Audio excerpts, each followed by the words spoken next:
Well, good morning, tubers and tubettes. I'm back from train, barely. So I was going to do a video about kind of a wrap-up video. I did, I think, 4 or 5 videos while I was over in Vietnam, and this is the point in time where I should be going over the differences between Dumaguete and Nha Trang, the differences between the Philippines and Vietnam. Would I live there? Do I like it there? Do I like it here better? But I'm not going to do that. This is going to be a community service bulletin for everybody traveling because I had quite the experience on my way home. And I thought it would be better if I shared that with you now while it's kind of fresh in my memory. So here's the dealio. Um, for, for those of you that are, I'm going to talk about an onward ticket. And for those of you that might be watching this for the first time or hearing about an onward ticket for the first time, I'm going to real quickly review what an onward ticket is. Whenever you fly into the Philippines, you are allowed to stay here for 29 days and then you got to bugger out. And, or hypothetically, you really don't. I've been here for almost 3 years. But they want to know if you don't have a round trip ticket on your way in, you need to have a ticket within the first month that shows that you're leaving the country. Hence the word throwaway ticket. I have always bought my throwaway tickets as a real flight. In other words, whenever I leave the Philippines, and I've gone on a couple of vacations out of the country, I've gone online and say, let's just say for argument's sake that I'm coming back January 1st. Before the end of January, I need to have a ticket that shows that I'm bugging out of the country. So I'll start looking on like Skyscanner or whatever and find a $30 ticket that goes from Manila to Singapore, and it is on the 15th of the month. So that makes me legal. I buy that ticket, I spend the $30, I've got it on my phone, and when I get up to the ticket counter, I just show it to the ticket lady because it's the airlines that are checking for the onward ticket. Immigration doesn't ask about it. Last year, I went to Bali, Indonesia in November with my friend Gary. And I did the whole routine. And on my way back, I specifically remember I got up to the ticket counter and the woman said, oh, by the way, after we did the passport and the ticket and the verify my seat and all this and that on the airline going home, she said, you're supposed to have a ticket that says you're leaving within a month. I said, yeah. And I pulled it up and I showed it on my phone that I had it. And she looked at it. She took my phone and just kind of checked, the dates and everything and said, oh, okay, great. And smiled and gave me my ticket and my boarding pass. And home I came. And it's kind of a known fact that the airlines are there to sell you tickets, not give you a hard time, and to get you on their plane and take your money. So this time, what I did was I bought a ticket through a service called My Onward Ticket. And what My Onward Ticket is it's only $12. It's not refundable. It's just $12. And you put in the dates. Again, we'll use the date January 15th. And I'm coming home and it shows that I'm leaving from Manila or Cebu, and I'm going to Kuala Lumpur, wherever it says I'm going. And that is the same thing. It is a real ticket, and you're renting the ticket. And the benefit to it is that they give it to you relatively quickly, and it's only $12, and you don't have to do a lot of searching for stuff online. And so that's what I used this time, was Onward Ticket. Now, when I went from Nha Trang, I flew to Saigon, and I had to cool my heels for, I think, 6 hours before the flight was going to board, which is brutal, at my age especially. And then 3 hours before boarding time is when they take you up to the counter. And so I was really horny to get up to the counter, not because I wanted to get my ticket real fast or anything. I just wanted to get rid of my suitcase. And I was flying Cebu Airlines from Saigon to Manila. Now, I needed to get from Manila to Dumaguete. And in all my wisdom, I looked at my phone. I was going to buy the ticket for Manila to Dumaguete, and I realized that, hey, Cebu Airlines has got a flight from Manila to Dumaguete. I'm taking Cebu Airlines from, where am I, Saigon to Manila. I'll just buy the ticket at the counter. And that way I can take my bag and say, here, instead of flying, to Manila, going to luggage, cartwheels, freaking thing, I don't know where that is, and lugging that back over and checking it in again. This thing will just be a straight shot. This is going to be smooth. This is going to be cool. This is going to be simple. I'm smart. And so I'm there, and I'm the second guy in line. And let me just preface this by saying that I've never been a guy that reads the instructions. I just kind of wing it. It's just the way I roll. And this time, I booked my ticket and I bought my onward ticket for 3 days in advance to leaving, because the prices kept going up. I was there in what's known as high season, which is December, January, and that's when the weather's really nice. And my trip had been delayed this year because I got sick and then baby May got sick. So I kept putting it off, and the prices just about doubled from when I was originally scheduled to go. But, I promised my friend Gary that I was coming. I really wanted to go. I wanted to see him. I wanted to see Vietnam. So, what do? We soldier on. And I just paid the money and figured, okay, I'll have to cut back on the budget when I get home. Excuse me. So I'm in Saigon. I'm in line. I've got my ticket, my onward ticket. I've got my regular ticket. And when I get to the counter, I meet Nurse Ratchet, who just flat out didn't like me. She didn't like me when I was standing in line. And I was looking at this woman, and, hindsight's always 20/20, and you can always make up stories once you get into one. And I'm not making this up, kids. I just had a funny, weird feeling about this lady as I was standing in line. Just the look on her face. And I'd watched her eat a sandwich, 30 minutes before she flipped on her little light that said she's open and us peasants can now come up to her big counter. And I just had a vibe about this woman. So that being said, the woman in front of me checks through. I come up and I show her my ticket for going to Saigon. From Saigon to Manila. And I hand her my passport. She hands me back my passport. And she said, you need a ticket that says you're not staying in the Philippines. I said, I know. I just want to check in. She goes, no, I need to see your ticket. And understand that she's Vietnamese, and she didn't say it nearly as clearly as I just did. It was more about, no, I need to see ticket. And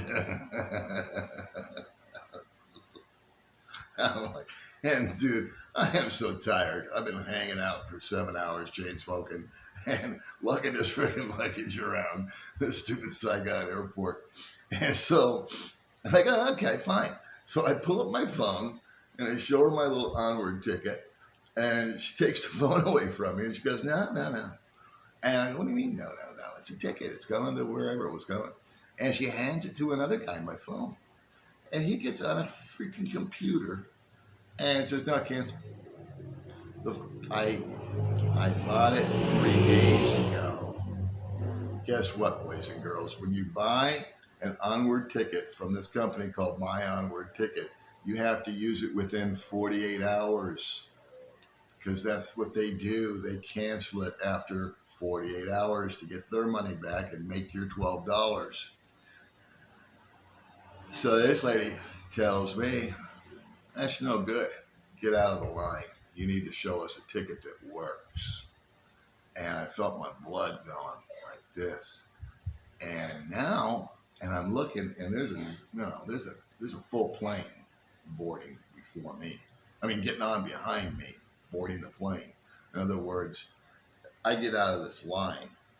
It's going to be a few hours before I get back to see her.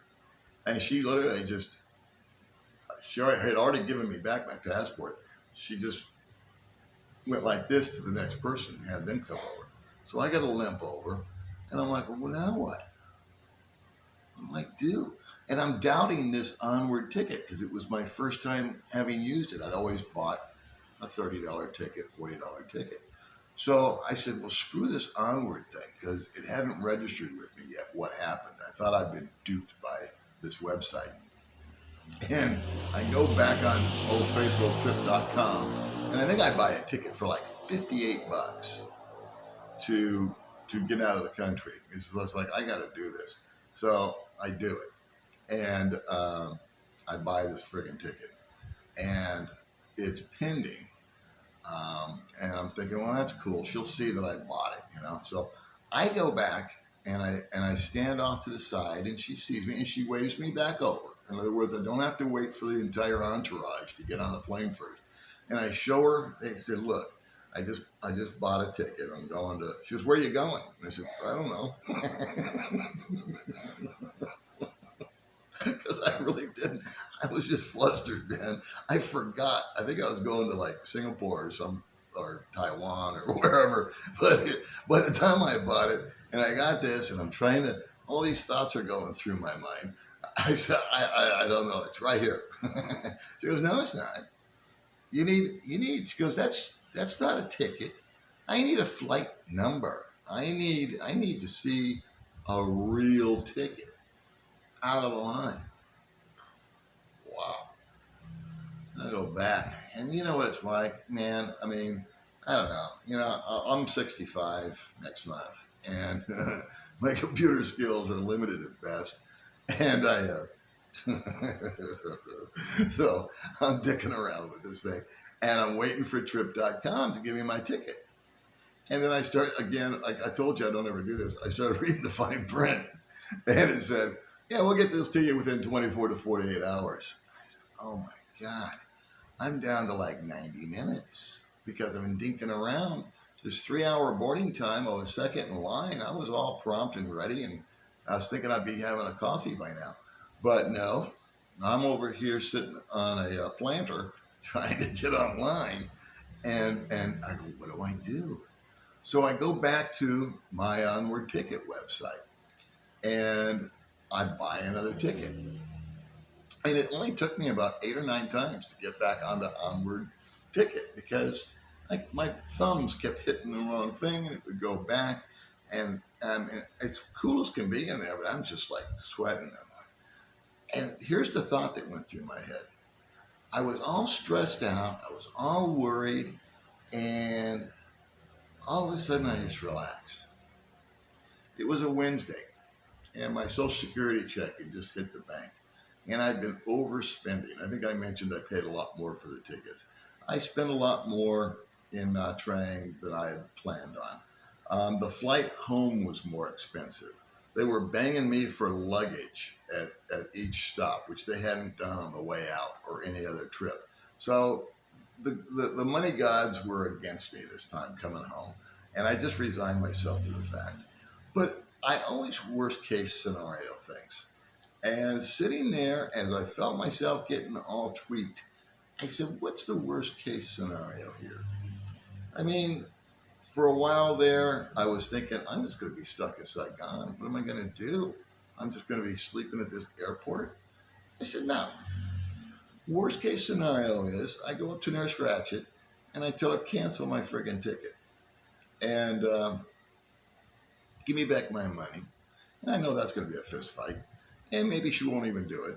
But I thought the worst case scenario is I just give up. I stop, admit when I'm beat, go check into a hotel somewhere for yet another $150 and near the airport, and book a flight on a different airline tomorrow. And just because the problem really is this woman behind the counter being a ticket Nazi. If she'd have just looked at it that I was leaving the country like they did when I was in Indonesia, and just, okay, good, and put the information in the computer. Not her. She was bound and determined that she was going to just, and you know what? She was doing her job. So I kept beating myself up with that information too, because it was like really hard for me to get mad at her because she was doing her job. Long story short, I won't waterboard you with examples here. I finally got a little onward ticket, and about 15 minutes after I bought it, it came up as a legit ticket. And then I went on Trip and canceled the one that I bought just in time, and I'm still waiting for the refund, $57. So I march myself back up over there, and I show her my phone, which of course she takes, and it's got me flying from Manila to somewhere, to Cebu, I think, and then Cebu to Bangkok. And she said, "Where are you going?" I said, "Bangkok." And she said, "When are you going?" I said, "The 15th. And then she looked at me dead on and she said, "Did you pay for this ticket?" I said, "Yep." And she punched it into the computer. And she looked up at me and she said, "Okay." I said, "Awesome. Thanks a bunch." And then she said, "Well, it's $47 for your luggage." Like one bag. I said, "Okay." So I gave her my debit card. She says, "No, our machine doesn't work here. You got to go over there to Vietnam Air. They'll take it." Great. Let me do that. So she fills out some shit, and she said, "You come back. And you can pay money, you come back." Okay.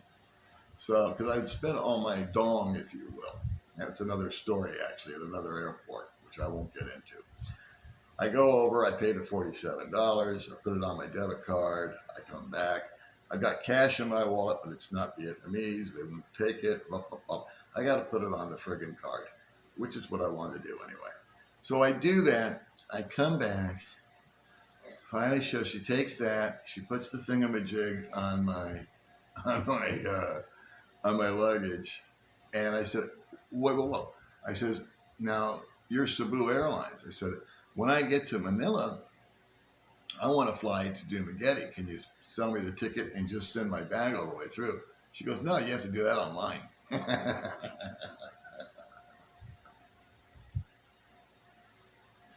Talk about customer service, huh?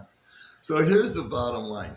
If you guys are coming into the country, this is for the guys that are brand new, or for the guys like me that lived here for a while, and it's been a year or whatever, and you're going out of the country and visiting family or friends, or just getting out for a while and you're coming back in.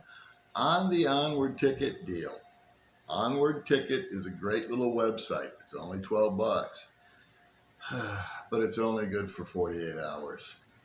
And I just don't want anybody else to go through that friggin' experience. There was that 5-minute window where I was in meltdown mode, where I thought, shit, I'm going to get in trouble here. I'm not going to ever get out of Saigon. I'm never going to get on a plane, which is ludicrous because, like I said, after I worst case scenario did, I said, just get a hotel, know when you're beat, take your beating and get some rest, and then get on a different airline or just get a different person tomorrow and try again. What it's really going to do is just cost me money. Was going to be the worst case scenario. So anyway, that's it, kids. I've got a lot to tell you about my trip to Vietnam. I want to go over that with you. I think I mentioned that at the beginning of the video. If you haven't subscribed yet, I would ask you right now to subscribe. But if you don't subscribe, I can't blame you. All right. So that's it until next time. I'll go over the Vietnam trip, the Dumageddon thing. I've been really not lazy, but I was worn out after the trip. It took about 27 hours for me to get home. And of the 27 hours, I think 5 hours and 15 minutes was actually spent in the air. The other 20 some odd hours was sitting in airports or taxis or grabs or whatever. So that's my public service announcement. And I'm going to do a video about Baby May. And I got some other interviews coming up that I think you guys will enjoy. So once again, thanks for watching. And I will see you all next time. Okay, bye.